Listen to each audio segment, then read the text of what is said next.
Hi, welcome to Astrology Talk Investigate with me, Christina Rodenbeck from the Oxford Astrologer, and my friend and colleague Sally Kirkman from sallykirkman.com. And this week we are going to be talking about Marvel Comics. What is our question exactly, Sally? Our question is, what's the power behind Marvel? Marvel Films, massive! It's a massive franchise. And I would think most people know that it started with Marvel Comics, but perhaps not everybody does.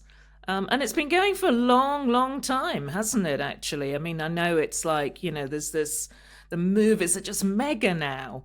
The Spiderman, Iron Man, the Avengers, Guardians of the Galaxy. There's always a new Marvel movie coming out, and very much sort of in the zeitgeist at the moment.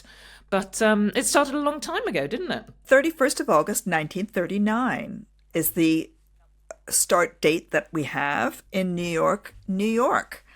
I think it started as Timely Comics, and then it became Marvel a few years later. And I love the word marvel, which is the same as kind of wonder, to wonder, the wonders of the universe, the marvels of the universe. And that, and it's got a very prominent Uranus, which is a planet of marvelousness. But it was born as a Virgo. It's got a Virgo sun. Yeah, which is lovely, isn't it? For, comics are all about writing. And it's a Sun-Venus conjunction in Virgo, where the first edition, the first comic came out. So it's literally this love of writing and drawing and making comics, which just sort of fits the symbolism of it. It's also, it was also born on a very beautiful trine between Neptune, which is the planet of imagination and vast imagination and collective imagination and universal stuff, making a fantastic trine from Virgo again, the sign of one of the storyteller signs, to that Uranus in Taurus. And the Uranus in Taurus, which is remarkable actually, is in the same place that it is this year, 2024. It's at 21 degrees of Taurus, which is about making wonders manifest. It's about making genius actually tangible. And so you have that. It's a really amazing combination. It's very earthy, this chart, is it not? It is. I mean, and Earth is the sign of longevity, isn't it? The Earth signs Taurus, Virgo, Capricorn, and that Sun Venus is in a lovely trine aspect to Saturn in Taurus. And Saturn, when things begin under Saturn, really, they're likely to last. They're likely to go on. And, this has, it's almost 100 years, hasn't it, that Marvel, and I can't see it fading anytime soon, if I'm honest. And I do think, you've picked up on that Uranus at 21 Taurus, Christina, which, I kind of hadn't clocked when I was looking at the chart. And that is extraordinary that we're talking about this, in the month when there's going to be a Jupiter-Uranus conjunction in Taurus at 21 degrees. So it's the Uranus return of Marvel Comics. We kind of, when we talk about, what subjects we're going to talk about, let's do Marvel. And then, of course, we're meant to be doing Marvel this month because it's kind of, zing, here it is again. It's really, really timely. Boing! And it's also going to be something huge is going to come out of Marvel, isn't it? Some massive kind of... And the franchise, they have created this incredible Marvel MCU, the Marvel Universe, in the 2010s, since Iron Man, really, since 2008. But also, I want to point out that Saturn makes a conjunction to the South Node, also in Taurus, at 0 degrees of Taurus. So what's happening to that? It's getting a square from Pluto. But also, South Node is about distribution. It's about publishing. It's about spreading the word. So you're making all of these little Saturn things, little comic books in 1939, and you're spreading them out. So obviously collector's items as well. And the other thing that's really earthy in this is there's Mars in Capricorn creates a grand trine with the Neptune, Uranus, Mars. So you've got action comes in. And what is Mars but a superhero? Of course, it's these long-lived superheroes are coming in. They're all kind of Marsy and like, they're always fighting battles. Let's face it. That's what most of the Marvel universe is about, is fighting. Absolutely. I mean, they're action movies, aren't they? So when you're looking at this, you want to say, where is the superhero? And it's that Mars likes to be in Capricorn. It's strong. It's, it can kind of conquer things in Capricorn, and it is in that incredible grand Earth trine. The other thing that I want to point out, I mean, we don't know the exact time when the published. I mean, I drew this up for 6 a.m. thinking often that's when publications would go out early in the day, and I'd like to think this was the time this first comic went out, because if this is the correct time, then the moon is in Pisces. The fantasy opposite that Neptune. There's a moon-Neptune opposition. And again, you would expect that, because it's the fantasy world, isn't it, these movies? It's, it's the alternative universe, kind of the place you can go and escape, and really kind of romantic, creative. There's quite often love stories, I think, in these as well, aren't there? Going on in some shape or form. Do you know what? No, it's not the important thing. It is not. The important thing is pow, bang, crash. Yeah, Mars. Mars. It really is. It's Marsy stuff. And, it's true about the alternative universe. And I do think that's a really interesting concept. This is an alternative reality. And I think that is partly the Uranian thing again. As Uranus is all about alternatives. Oh, we could do this or we could do that. And it clicks right in with that Moon-Neptune opposition, right? So these are fantasy alternative universes. Of course, this is fantasy. But I think we also, so there's the power, really. What's the power behind it? It's that Uranian power. It's got the power of genius behind it. Plus that Uranus-Neptune-Mars combination. To me, that's the kind of this. That's the extra kind of oomph that it's got. And I think we should look at the chart of Stan Lee as well, of course. I mean, just to say, to put into Timely Comics it was a family-run business. And I think Stan Lee, he did have a connection. His cousin was Martin Goodman's wife, who was kind of the first person around this. But it was Stan Lee who really became the name behind Marvel. And yeah, we should absolutely look at his chart, because what I see with that first comic, we've got the power there, but that kind of Sun, Venus in Virgo is lovely for writing the comics, but it needed almost something else or someone else to really make it into the kind of empire that it wanted to be. And here comes Stan Lee, actually. It's amazing synastry that he's got with this chart, isn't it? I mean, just incredible. Stan Lee was an incredible powerhouse of creativity, ideas, money-making. And he I think that I read recently, this is Wikipedia, I'm quoting Wikipedia, that he is one of the richest. He's made more money out of movies than any other single individual, because he's credited as producer on all these things, and he acted in stuff, and he got percentages out of everything. And so he was not only this creative person who was writing the comics. That's how he started off. I think he started off as the T-boy, actually. But he was writing, he had the ideas. He's an ideas guy. And oh my word, his chart is an ideas chart, isn't it? And a power chart. Absolutely. 28th of December, 1922. We don't know the time.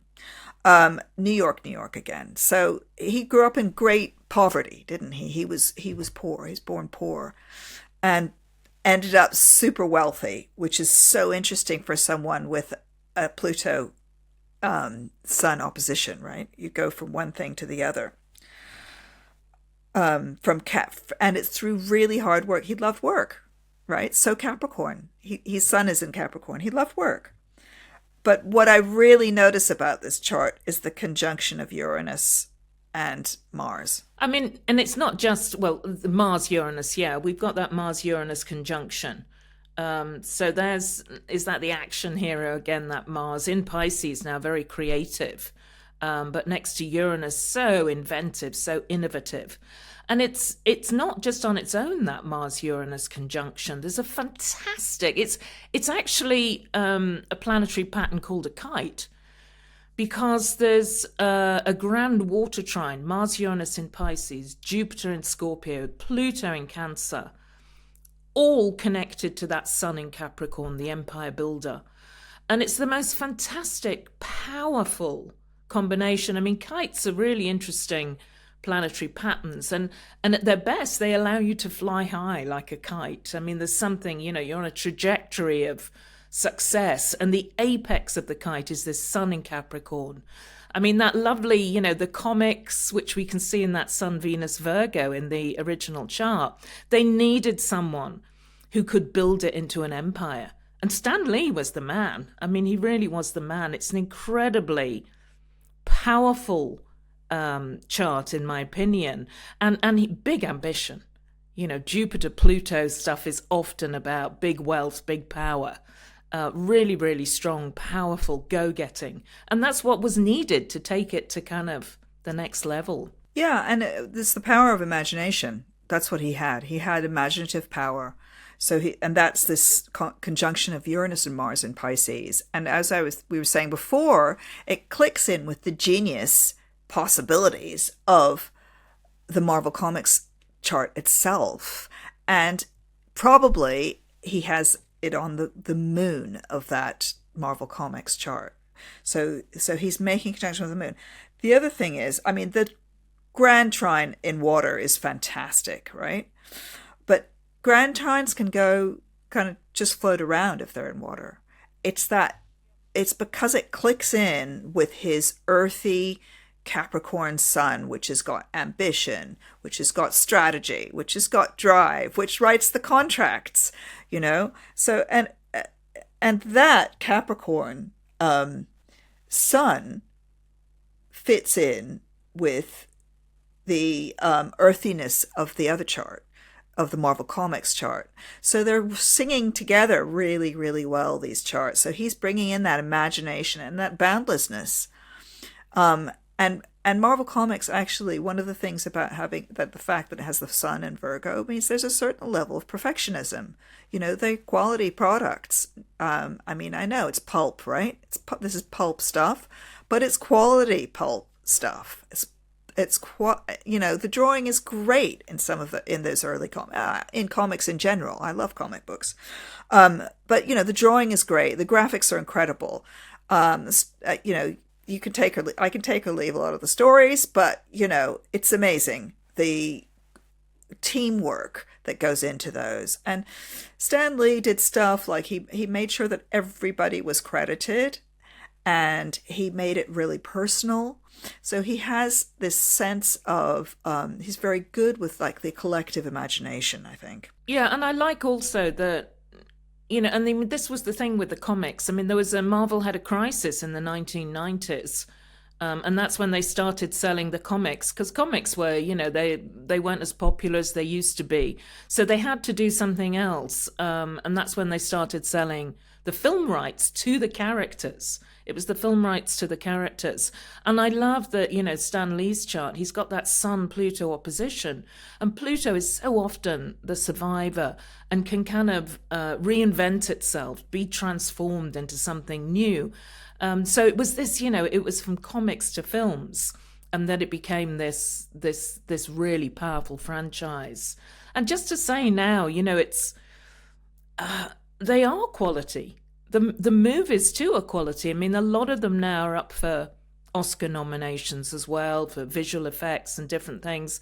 And last year was the first year that Angela Bassett was nominated for an Oscar for Black Panther, Wakanda Forever as well. So, people want to be in them now. And you get a lot of the big stars in them too, don't you? So, I can only see them growing and growing. I know it's the Uranus return of Marvel Comics, but I think they're going to be a powerhouse moving forward too. Thanks to Stan Lee, a lot of it, because it looks like he was the guy really to make it into this empire. Yeah, I mean, I have to say that they've also had a very crushing effect on film in a way, in that they're these huge blockbuster mega movies with special effects and everything.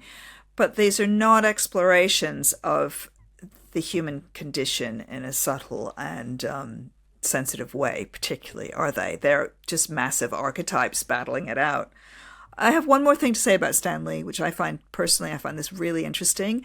He was married for 69 years to his wife. He had a marriage that was like a rock, which can be incredibly useful if you're someone with a watery grand trine and you need that steadiness in your life. And I see that marriage really strongly in this chart, in that he has this beautiful, again, what a lucky guy. He's incredibly fortunate. The Grand Trine is fortunate, especially when it includes Jupiter like this. His Jupiter is exactly opposite to Juno, which is the asteroid of marriage, but it's of commitment, and these, when you get Jupiter and Juno working together in a chart, it can be really helpful. And this is a particular opposition across the fixed signs. So fixed means non-moving signs of Taurus and Scorpio. So that's this very, very steady marriage right in the middle of his life that helps him. It's a springboard, when you have a marriage that works. And that, I think he's probably Moon Taurus, so we don't know exactly because we haven't got the time. But I think so too. I think so.